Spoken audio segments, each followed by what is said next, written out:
Je m'interroge ce jour sur la question de l'impact des conseillers municipaux au sein des exécutifs communaux dans ce pays. À quoi nous servent les conseillers municipaux? La ville de Douala compte 6 arrondissements, 6 communes. Douala 1er, Douala 2, Douala 3, Douala 4, Douala 5, Douala 6 dans les îles.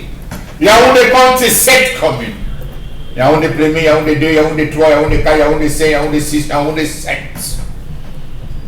Quelle est la valeur des différents conseillers que l'on retrouve et qui président au conseil municipal? Comment comprendre le laxisme avec lequel ces individus se démarquent négativement dans leur circonscription? Le conseiller municipal est un élu représentant les habitants de la commune au sein du conseil municipal.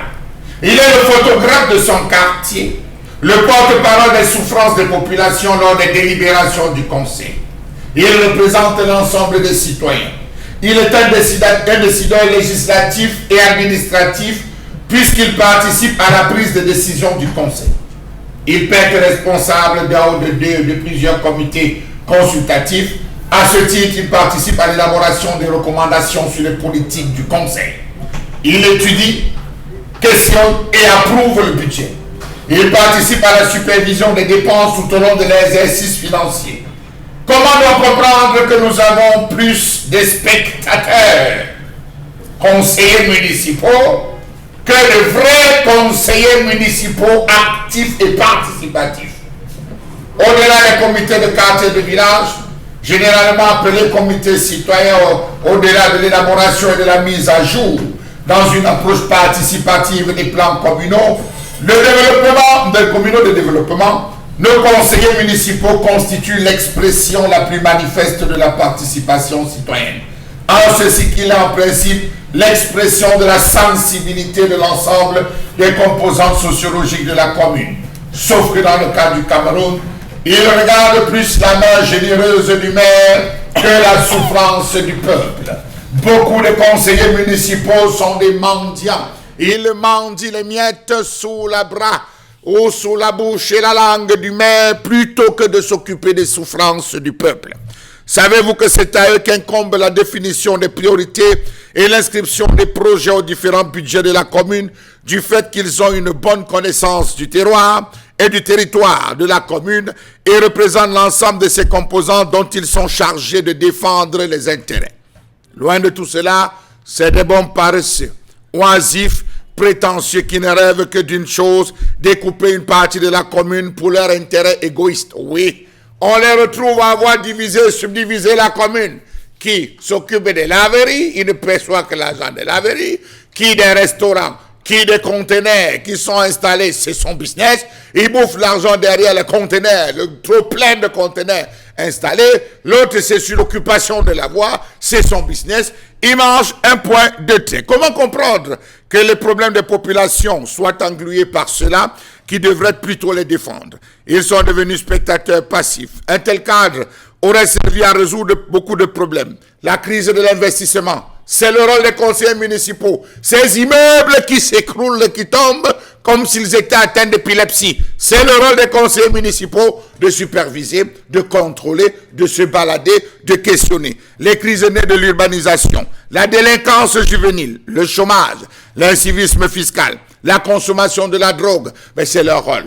Leur rôle en premier, d'être présent, d'observer, de contempler, de noter, de poser le problème et de résoudre. L'absence des rigoles, la mauvaise qualité des états de route, c'est aux conseillers municipaux de porter le problème de leurs différents quartiers et d'aller le défendre au niveau de la mairie. C'est pour la grande mairie, la communauté urbaine.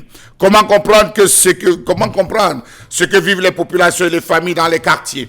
Inondations, éboulements, effondrements, troubles de jouissance, nuisances olfatives et j'en passe. Où sont passés les conseillers municipaux? Il faudrait les chasser des quartiers parce qu'ils ne servent à rien, ces conseillers municipaux. Ils n'aident pas les populations. La question du drain, nettoyage des drains.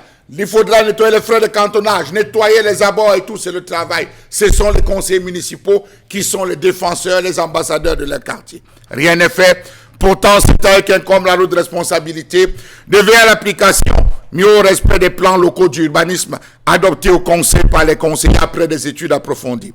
Comment comprendre que ces magistrats municipaux soient complices des projets qui sont faits sans concertation avec la base, des projets en faveur de leurs communes respectives, projets dont le site était soit inexistant, soit inapproprié. Dans certaines communes, vous allez vous rendre compte qu'il n'y a qu'un seul secteur du quartier qu'on travaille.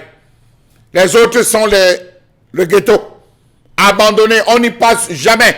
Vous allez voir un seul secteur dans une commune est littéralement développé, dans un arrondissement développé, le reste c'est les Matanda, on s'en fout. Comment comprendre le silence méphistophélique des conseillers municipaux face aux larmes des populations de la base qui se plaignent d'un autre centralisme, celui du nombre de l'exécutif communal qui, à partir du centre, c'est-à-dire du chef de la commune, inonde les budgets communaux des projets issus de leur seul terroir au détriment de l'ensemble du territoire communal. Principe dont la violation entraîne entre autres la conduite des projets sur des sites non appropriés, le développement déséquilibré et inharmonieux du territoire de la commune, l'aliénation de l'exécutif des populations et la fracture dans le tissu social tant du conseil que de la collectivité. Comment comprendre que ces derniers ne parviennent pas à retenir les doléances de la population pour les soumettre au conseil? Pourtant, il est connu que le conseil municipal doit faire preuve d'un engagement républicain. Nos conseillers municipaux ou communaux n'assurent pas l'ensemble des meilleures conditions de vie à la population sans discrimination. Ils sont absents des règles de planification et de programmation du développement local et de l'harmonisation de cette programmation avec les orientations régionales et nationales. Par conséquent, ils ne servent, de l'avis de certains experts, à rien.